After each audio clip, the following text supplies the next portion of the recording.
ஆச்சி அதிரசமா விடுங்க, கையில தட்டி சூடான எண்ணெயில பொரிச்சா அதிரசம் ரெடி. நாம் தமிழர் கட்சி ஒருபோதும் திராவிட கட்சிகளுடன் கூட்டணி வைக்காது என சென்னையில் நடைபெறும் நிகழ்ச்சியில் நாம் தமிழர் கட்சி தலைமை ஒருங்கிணைப்பாளர் சீமான் பேசி வருகிறார். அந்த காட்சிகளை பார்க்கலாம்.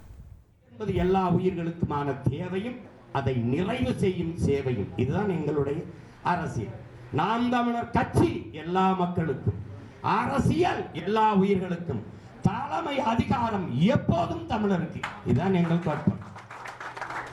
இதிலே பாரதிய ஜனதாவோடு தேர்தல் உடன்பாடு வைப்பீர்களா? அப்படி வைப்பதாக இருந்தால் இந்த 15 ஆண்டுகளில் எவ்வளவு அழுத்தம், எவ்வளவு நெருக்கடி வந்திருக்கும், வைத்திருக்க மாட்டேனா என்ற கேள்வியை அரை விழுக்காடு, கால் விழுக்காடு இருக்கிறவர்களோட அவர்கள் பேசும்போது 8.5 விழுக்காடு 36,50,000 வாக்கை பெற்றிருக்கிற இந்த மகனை பேசியிருப்பார்களா? பேச மாட்டார்கள்.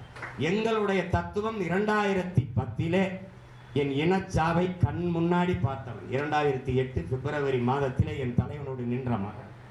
அங்கே இருந்து வந்து 2/9/8/9 போர் முடிந்துட்டு, எந்த மே 18ஆம் தேதி எல்லாம் முடிந்தது, தமிழினம் வீழ்ந்தது என்று சொன்னார்களோ, அதே 10வது ஆண்டு 2010 ஓராண்டு சிறையில் இருந்து வெளியிலே வந்து மதுரையிலே தொடங்கினோம் இந்த கட்சியை நாம் தமிழர். ஏன்?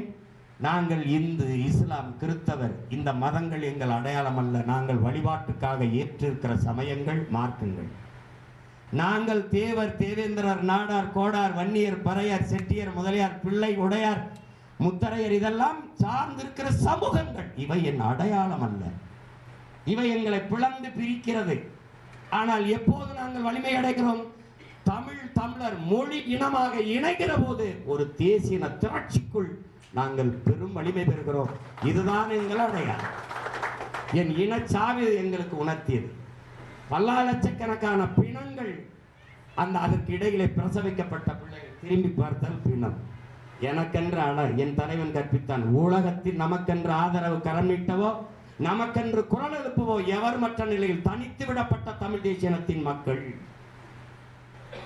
சிதைந்து அழிந்து கொண்டிருக்கிற தமிழ் பேரின மக்கள் பாதுகாப்பாக வாழ்வதற்கு போராடித்தானாக வேண்டும் என்ற கட்டாயத்திற்கு தள்ளப்பட்டு விட்டார்கள்.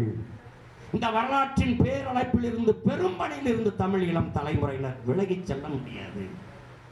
அதை உணர்ந்து தெளிந்த பிள்ளைகள், உணர்வு பெற்ற பிள்ளைகள் விலகிச் செல்லாமல் களத்திலே நின்றோம்.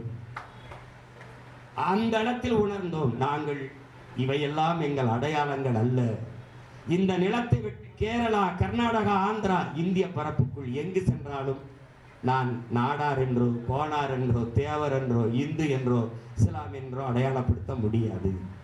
இந்த நிலத்தை விட்டு Africa, America, Australia, France, Germany, Denmark, Swiss, Norway எங்கே போனாலும் நீ யார் என்ற கேள்விக்கு நான் இந்து, அப்படி என்றால் போடா மண்ணு என்று சொல்வான்.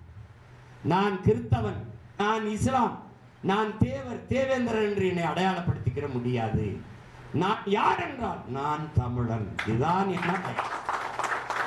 எங்கு பிறப்பினும் தமிழன் தமிழனே, இங்கு பிறப்பினும் அயலானே என்று புரட்சி பாவலன் பாடி அதுதான். அப்போது என் அடையாளம். ஈழத்திலே என் இனம் கொன்றொழிக்கப்பட்ட போது நாங்கள் எங்கள் வாழ்விடங்களை இழந்து பிரதேசங்களுக்கு ஏதிலிகளாக இடம்பெயர்கிற போது இந்துவாக வந்தோம், இஸ்லாமியராக வந்தோம், கிறிஸ்தவராக வந்தோம், வெள்ளாளர்களாக வந்தோம், தேவர்களாக, நாடார்களாக வந்தோம் என்று சொல்லவில்லை. தமிழ் அகதிதான், தமிழ் ரிஃப்யூஜி தான். நீங்க நல்லா கவனிக்கணும். ஈழத்தில் செத்து விழுகும்போது கொத்து கொத்தாக செத்து விழுந்தோம். 500 கிறிஸ்தவர், 500 இஸ்லாம், 50 இந்து, 100 மீனவர், 100 நாடார், 100 கோனார், 100 தேவர் விழுந்தார் என்று ஏடும் நாடும் பதிவு செய்யவில்லை. தமிழர்கள் செத்தார்கள், தமிழர்கள் கொல்லப்பட்டார்கள். ஆச்சி அதிரசமா விடுங்க, கையில தட்டி சூடான எண்ணெயில பொரிச்சா அதிரசம் ரெடி.